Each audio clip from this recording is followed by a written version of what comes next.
Hi, my name is Bryan. What we're going to be doing this morning is our Flamingo Walk here at the Phoenix Zoo. Right now we're just getting prepared. We're calling out the flamingos to see who wants to go on our little morning stroll. We've got a few keepers here that are getting the birds all ready. Beautiful day for it. Everyone's in position. Oh, here we come. Now what we'll be doing is the birds are called out. It's purely optional for the birds. There'll be between 9 and 10 of the birds typically choose to come out for the walk. They'll come out, they get a little quick snack, and then what we'll do is we form a little circle around them, and then we go through the zoo. Now these are our younger birds. They're all about 10 months old. We hand raised these birds here. They were part of the SSP plan, which is a species survival plan. We were given a recommendation to get these birds, hand raise them, and add them to our flock so we can get a little larger number and hopefully more breeding success. We'll just let them go by and then we'll follow right in behind. Whoops. Yeah.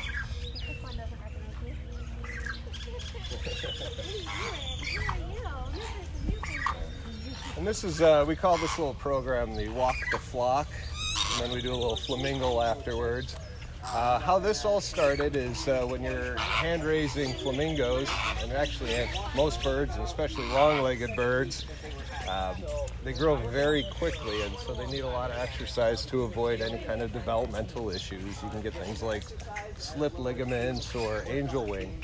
So at a very early age, they're probably within a couple weeks of age, we started walking them around the zoo just to give them that exercise, and it's really paid off well. The birds have no developmental issues. They're all very healthy, very robust, and we decided to just keep the program. The birds seem to enjoy it. It gives them some good exercise, and frankly, who doesn't like walking around the zoo with a bunch of flamingos? It is fun watching the behaviors. Someone's asking if the zoo is open. No, unfortunately, the zoo is closed right now. We don't have a date yet of when we will be reopening. But with part of that, this is something we do while the zoo is open. There's actually an experience that guests can come in and they sign up for a paid experience, and they can do this walk with us. We are maintaining the behaviors and doing the walks because obviously the birds enjoy it very much. Greater flamingos in particular live most of their time in Central Africa. And it's a nice little collaboration. We have the keepers up front there from the AR department. They're the ones that do the shows and the little presentations that you see through the zoo. Along with the birds trail. The birds trail, obviously we take care of the birds. We were the group that hand raised all these guys. We picked them up as 11 eggs from the San Diego Safari Park. Drove them back here to the zoo, and we were supposed to have about a week or two before they all hatched. Well, the first one started hatching the next day, so we had to ramp up our schedule a little bit more to get them going, but it worked out real well. I don't know if people can see it on the camera there. You can see how all the birds are individually banded. They have individual colors and numbers. The numbers on the legs correspond to their hatch order. So blue right here, Maverick, number 5, he was the 5th bird to hatch in the group. The oldest one is the one in the front with the red band. That is McFly. McFly was the first to hatch. He was our first little surprise there. So, and most of the birds have names. There's a couple that we still just identify as a color. Purple band in there, never got a name, but there's 2 of them in particular that are close to my heart. They're named after my kids. Black is named after my daughter who hatched on her birthday, and White, who's in the back here, that one's named after my son. When he hatched, he's actually the youngest one, number 11 on the hatch. We would put them together in a little community corral as very young chicks, that one would constantly seek out Black and start fights with her. And I kept slipping and calling them Kieran and Griffin when they were misbehaving, and my crew was laughing at me, said, okay, we got a name for number 11. But each of the hand-raising crew, not to say they have a favorite, but they all picked and named their favorite ones in the group. So. And how we band them too, this is always a question that comes up. There is a little system to that. We band the birds, the male birds are all banded on the right, female birds are all banded on the left. And that helps us with identification. The way that you could tell the birds apart or sexes apart is typically the males are much bigger, they have a thicker neck, longer legs, and the females are a little bit smaller. We do like to joke that the males are all banded on the right because males are always right. That gets a mixed response, but generally a lot of bad looks. But Flamingos are actually they're a lot of fun. In captivity, they live in the range of about 50 to 60 years on average. And they can get quite tall. These guys can get upwards to about 5 feet, 5.5 feet in some extreme cases.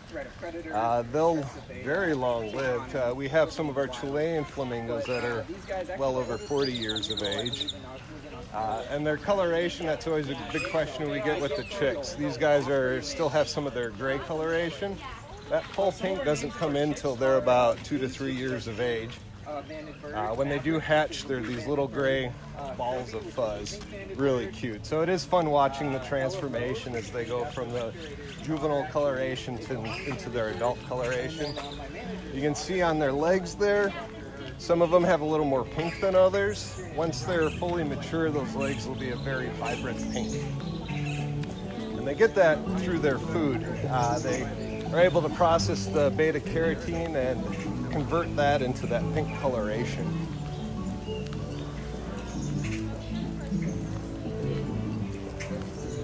We have had some fun. You can see, who is that in the front? That's Griffin, is trying to break the lead. He likes to lead the flock. They don't always do what they're supposed to do, or what, I shouldn't say supposed to, but what we'd like them to do. And lately he's decided he wants to lead the walk. But these guys have been doing it their whole lives. They could probably do this without us if they chose to. And it is a little bit like watching a NASCAR race. You'll see some bumping and pushing on occasion. They do like to stay very close to one another, but they also like their personal space. So you'll see when they start bumping like that, there's a little bit of squabbling that happens back and forth. Oh, we had a break. Griffin really likes to lead.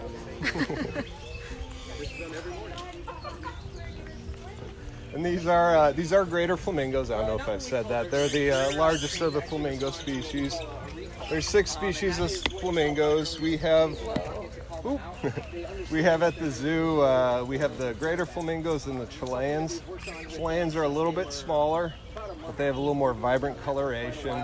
Graders are bigger, but they have a little, they're bigger just with a lighter coloration. I have a question if any of the other animals take an interest in them on the walk or vice versa? Oh. That's a good question. We were thinking that. It is fun when something catches their eye. You'll see them all cock their heads to one direction to focus on either birds flying over. Sometimes the planes will catch their interest. It's very engaging for them. This is really one of the best forms of enrichment that we can offer these birds. And it is purely optional. We'll have days where sometimes we only have a couple come out. It really just depends on the moods of the birds, but they all come out willingly. They're not coerced in any way. They very much enjoy the walk, and it's a lot of fun to do it too. Flamingos in the world. There's 2 in Africa, the greater and lesser flamingos. 1 in the Caribbean region, which is the American. We have found on our walks that they have particular areas that they will speed up or slow down on. Some mornings we have a real fast pace with them. Other days they're taking their time. We do have some mornings where they spend all their time grooming while walking, which is kind of like texting and driving. They end up swerving all over the place and bumping into each other. So we try to keep an eye on that with them and keep them focused. That is a great question. Can people in the public come watch this? Oh yes, we do the walks every day at 9:15. It is open to the public. If you want to be part of the walk or part of the entourage, that's a paid experience, which is $99. And with that experience, you get to do the walk. And then afterwards, we have a flamingo where you go into the exhibit and we have cups of food, and you basically get to feed the flamingos and see them up close and personal. Now, the flamingos don't really enjoy contact, so you can't really pet them or touch them, but they will come up and readily eat out of your cup. There are a couple that do like to groom people, so on occasion you'll get them picking at buttons or other little shiny things. But if you do try to touch them, usually you'll get a squawk and they walk away from you. But it is an awesome experience.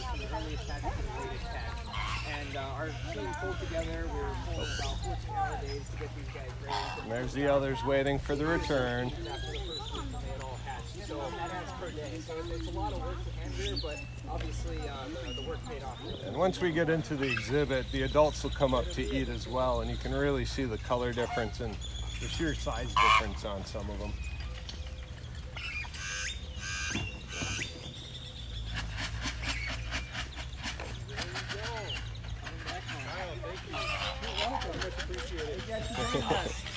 You just want to come on in and can follow. Follow the flock. You got the cups there. Excellent.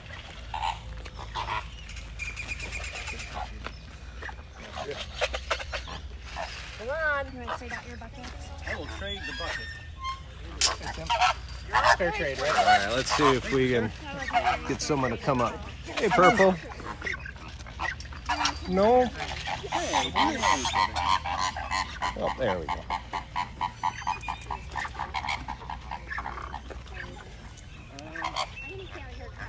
If you want to come in, you're welcome to. I don't know if you can see it on the video there. As they take the pellets, you can see the little bulge going down their throat and working its way into their crop. And this is flamingo pellet. It's a specially formulated diet for flamingos. It's got all the beta carotene, other proteins and nutrients that they need to be good and healthy.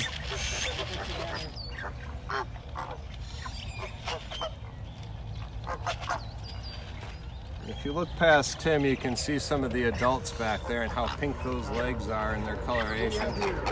In about another year and a half to 2 years, these guys are going to get that color. Their breakfast, as you said. So what we feed them. And at that point, the bands on their legs and the color bands will become very important in helping identify them from the flock. It includes everything that they really need to be nutritionally sound and produce those great colors that flamingos are known for. So what you're seeing here is our adult flamingos as compared to our chicks that we saw before. And these guys are obviously a little bit more pink. You can see the legs are a lot more pink and the bills are a lot more pink as well. And that again comes from their diet that we feed them. And we have. So this reminds me of going to the movies and the kids fighting over the popcorn on whose hand gets in there Before we first. started doing the work with walking the chicks around, these adults didn't really want to have much to do with us. They would keep really far away. But ever since we started doing the walk and they saw that we were feeding the flamingos, You can see some of the size difference here. We have Kirby here with Maverick. Kirby's a female, Maverick's a male. You can see how they're already starting to have a fairly significant size so now we difference. actually have some adults that regularly. How long do they live? They can live well over 40 years. The oldest one on record right now, hey buddy, is I believe 82 years old, and it's a flamingo in an Australian zoo. Those are breeding calls. I know. So they will do those calls and a lot of bickering during the breeding season, which we're in the heart of right now. Unfortunately, we haven't had any success breeding the flamingos here, the greater flamingos at least. What's great about this whole program is the adults used to avoid us entirely. They would always stay on the opposite side of the exhibit when we'd come in to feed or service. Since we started this program with the chicks, you can see the adults are mixing right in, which is excellent for us husbandry-wise. We're able to get a nice up-close look at them. really be able to assess their condition, One thing I always hear their is feathers, that, their beak, always their brought legs. up is the knees of the flamingos. They bend backwards, but that's actually not the case. What we see I don't here have is anything, their bud. ankle. Their knee is further up in their Purple body. here is So one they of our really big just have a groomers. very He likes to make sure everybody's clean. And they essentially are standing on what you think of as your tippy toes.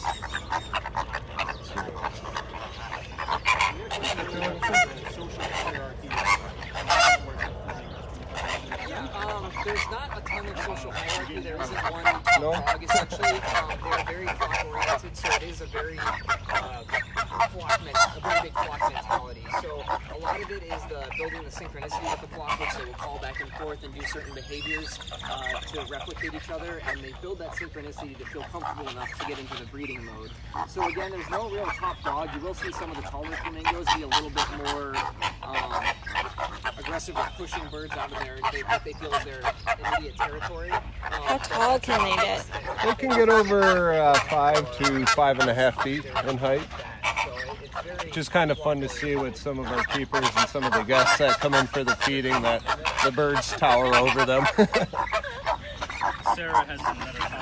Yeah. And the wild flamingos will Sarah's a good shrimp, example brine on shrimp that. in particular, which people commonly think. And then also bluegreen algae. They use the little ridges on the sides of their bill and the little hairs that come out of their tongue, almost like daily whales to filter out food. So you'll see them sometimes in some really mucky water. You can see our boats back here. It just seems really disgusting to us. And all that vocalization and the squabbling you hear is very normal. Flamingos can be in the flocks that number over 10,000 birds on occasion, and they very much depend on that the flock for the safety, just in their sheer numbers. They do have personal space issues, though. They like to be real close and tight-knit, but if you step a little too close, they'll start squabbling and fighting, and that's what you're hearing over there. How wide flamingos can open their bill. They really can't open their mouth. They'll often nest within a foot or two of one another, and you'll see the parents sitting on the nest just squabbling all day long. It is kind of fun to watch. And for people who are just joining, when exactly do they start turning pink? They'll turn pink at about 2 to 3 years of age. They're 10 months old now, so we've got about a year and a half, 2 years for most of them to get that full color transformation. You'll see the pink on the legs is starting to really come in. Eventually this will all be pink. We don't have any of the adults up here. And then once they hit that, they'll maintain that color for the rest of their lives. One way too to tell if you have an adult that's not doing well is they will start to lose some of their coloration, so that's always something that we're looking for. A good healthy bird will have those healthy, vibrant colors. Luckily we haven't really had any issues with that. Our collection is nice and healthy.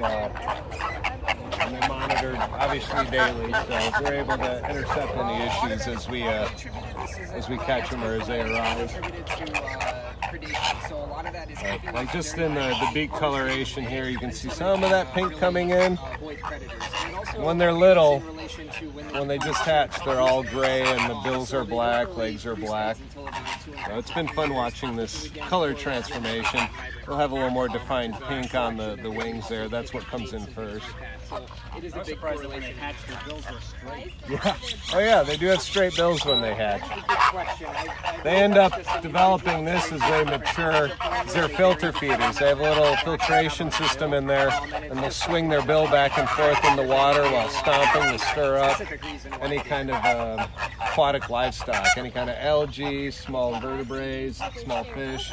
And they'll swish that bill back and forth, squish out the water, and then swallow the nutrients. And depending on recommendations, because we actually work with what's called the species survival. Some of them are program still very on, attached to the AZA, and they manage the captive Can population flamingos of fly? species. They can fly. They're also excellent swimmers, which is quite shocking to see. Parents of the species or of that individual This group is non-flighted, who they're related to, which is fairly common with a lot of make recommendations for breeding. zoo flamingos, mainly for their own own safety at this point.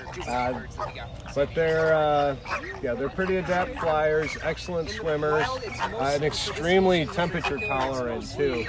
There's images, if you do an internet search for Chilean flamingo in the ice, you'll see them actually frozen with the one leg in the water. They can handle swings well below 0 to over 120 degrees.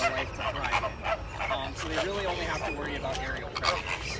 And again, that's when that big group dynamic comes in and that protection and comes into play, because they like to spend a lot of time. And there's been some recent research that's come out that's shown that them standing on the one leg is actually significantly more stable than them utilizing both legs. They conserve a lot of energy that way. They have a reduction in temperature loss by pulling that one leg into their plumage. And extremely stable, which is how they're able to sit like that and sleep. Size right there, and they're a chalky white. And the reason I say chalky is actually they kind of release a little bit of like a powdery. Here's an adult female coming up. A little bit of white on your hands, and it is very chalky white. And so what will happen is they'll lay their egg actually on a little mud nest that they build. They'll build almost a mud volcano up to about a foot and a half tall. And the reason they build it so tall is that when they breed in the wild, they're in a very muddy area, and they breed during the rainy season. So it's protection against the water level rising and actually overflowing the egg on the nest. And then the pairs will switch off between the males and the females and incubate, as we said, for about 20 Don't brag. You want to try feeding yourself? Or? And then a unique thing about flamingos is they produce something called crop milk. And that's very unique. It's actually similar in content to mammalian milk, and they will actually produce it in their crop from the food that they've digested, and then feed that to the chick. And one thing, the chicks hatch as a downy white bird, and what happens is they will feed the chicks, and that crop milk is a very vibrant pink because of, again, all the color that they digest. And so it'll be regurgitated to the chicks, and the chicks will actually get a lot of that red color. You can get some of the adults to come up. You can get a little more of a comparison of the color differences. As you hear Kyle talking about, the parents will secrete a crop milk for the chicks. So the parents, one parent will stay with the chick on the through the first few weeks, go and eat, and they'll rotate caretaking duties. And that crop milk that they produce is a very vibrant pinkish red coloration, almost looks like blood. And the desire for these guys to care for their young is so strong, you'll often see one parent feeding and the other one's just secreting this crop milk. Unfortunately, not And as it great looks, as it was, but he still has. It looks a little bad, but it's that's for sure. an excellent But they treat all for are these guys. great individuals. Not a treat, but They have a lot of they're main personality. source of substance. How old is the oldest? During breeding season, they'll produce nests in the water. They build these little volcanoes that'll be anywhere from 6 inches to a foot over the water line. That keeps the eggs nice and dry. We do have an example of one of the volcanoes over there. And these guys will typically hang out in brackish areas. These guys are pretty young in terms of the color. Join us again at 1 p.m. for our digital safari where we're going to be at the Flamingo Walk. Do you think the animals have noticed the lack of visitors lately? I think they have. This group in particular is very social. They spend a majority of their time up on the front fence line here, and they do seem to enjoy the interaction with the public, with the guests that come. And we've noticed them kind of looking around, and it appears to be, it's anthropomorphic, it appears to be they're wondering where everyone's at, but they end up moving on with it.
can see Kyle holding Ella.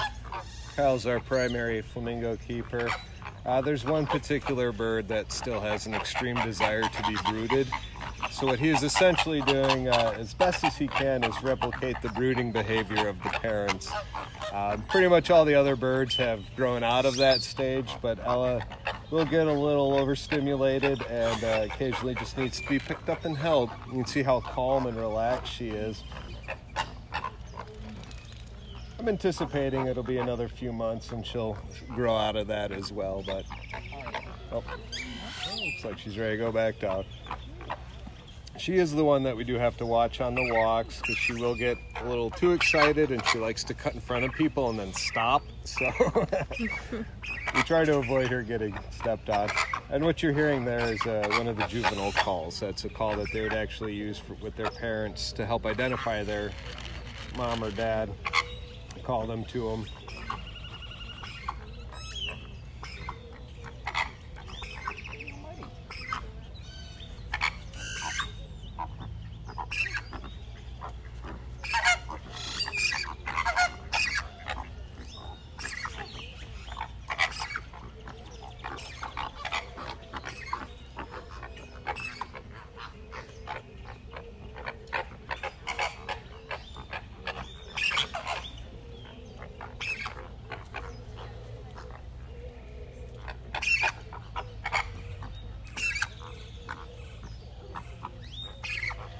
It's fun just listening to them. You can hear how the excitement of the morning, they're starting to wind down now, but they're a very vocal group.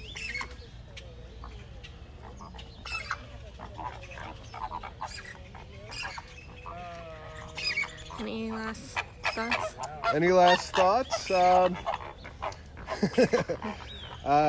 Yeah, when we reopen, I definitely recommend everyone check out the Flamingo and the walk. It's an awesome experience. You get up close and personal with these guys. You know, I've been doing this for a long time, and I have to say I love every opportunity I get to do this walk and just interact with these birds. It's a wonderful experience. You get to see them close and personal, look them in the eye, they look back at you. You may get squawked at too, but a lot of fun. You're like part of the flock. Yep, you're part of the flock. Yep, just hope everyone stays safe, and we look forward to seeing everyone back at the zoo.